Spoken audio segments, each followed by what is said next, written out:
kati Sindi watandise bulungi olunaku nojja mu ngeri ey'ekicorporate ne tukulaba n'otuula katebeko. Sheebah n'otandika olunaku mu vibe n'owa abantu vibe nojja ne babayika ng'otudde na ku bike.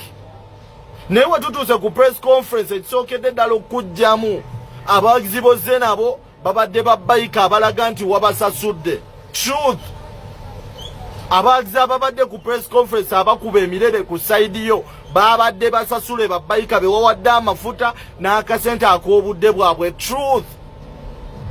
Sindi abadde n'abo wagizi abali lit abali genuine ku press conference awo ku Victoria University. Sindi abadde n'abo wagizi abali genuine ng'ate bangi numbers nga bamuwa vibe ku buli kimu kyayogera. Then ne tutuuka ku ba judges oba kaŋŋambe ba MCs aba press conference eyo. Kubaddeko Douglas Lwanga ne kubaako ne ono omuwala ono DJ era akola ne ba Douglas. Basibe olaba kuba MCs Zala Toto alonze saidi ya Sheebah obwongo obulaba. Douglas Lwanga legendary n'alonda saidi ya Sindi ndowooza olaba quality. Bitandise kweyolekera ku press conference wennyini. Zala Toto alonze Sheebah, Douglas Lwanga nadda ku side nga MC wa Sindi. Kino kifunamu ki? Kati ne tudda ku balegendale bannamawulire balegendale abazze okubaako kye boogera. Seeguya kabaka w'olugambo najja n'agambirawo Sheebah nti nno eno bato oluggwa eyina kabye y'omuyimbi omu gwegenda okutta. Bwebabuuziza muyimbi kyagambiddeyo Sheebah kabya yegenda kufa oluvannyuma lw'eno bato. I came and told you these words wano wennyini. Abamu kummwe ne muvuma. I don't talk with bias. Nze siba biased against anyone. But I tell you the facts, real facts. I came here and told you Sheebah teyandikirize ekintu kye yakola ekikyamu kukkiriza bato ye na Sindi.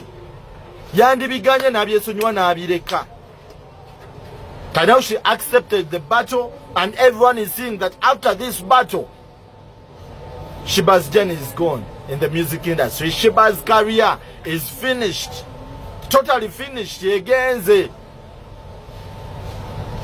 Otuuse n'okudduka ku press conference. Really? Otulagiddewo obutiitiize essaawa eno nga tonnatuuka na mu battle. Really? Sheebah, you've shown us that you're coward. You're a total coward. Nga tonnatuuka na ku battle. Kati ate onootuuka ku battle akaana ne kajjayo eddoboozi ne kajjayo live performance nga nawe okimanyi tokayinza ogenda kukola ki? Yes, you have many songs, many hits, of course you have them, but how are you going to bring out these hits on a live performance? Pozi tukuyambe tukuwe CD. Yes, eno battle teri fair n'akamu. Already twagirabiddewo ku press conference nti yo Sindi yagiwangulidde waggulu nnyo. Buli amanyi music yavaayo agamba Sindi. Buli amanyi music yavaayo agamba Sindi. Ate tukyalina way out.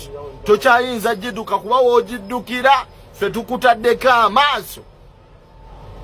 Ffenna tukimanyi gwe olina osaakaala ku bulago. Olina osaakaala ku bulago ku stage. You can't perform for 1 hour nga tosaakadde bulago. Remember this time togenda bakushoyo weka. You're in a battle. You're in a battle. Ogenda kubaako ne ka pressure kalinga Sindi ajeyo eddoboozi eriringa ennyoza. Ka pressure kalinye naawe oyagala okukola kyekimu blood yimbira ku peesi yo. Tokaka mbeera, because if you dare try okukaka embeera eddoboozi lijja saakala tonaweza na nnyimba ttaano. I tell you. Ate funa abantu abategeera bakuwa engeri gy'oba osengekeeza ennyimba so that omanya nti ntandise n'ennyimba bwezi kye nafunafu malirize n'ennene. This battle is not fair. Bannayuganda mukwate ssente mugende mulabe eno battle. But it is not fair. Temugenda funa kye mbadde musuubira. Omu bagenda mu masakinga bagenda mukuba hands down. I tell you,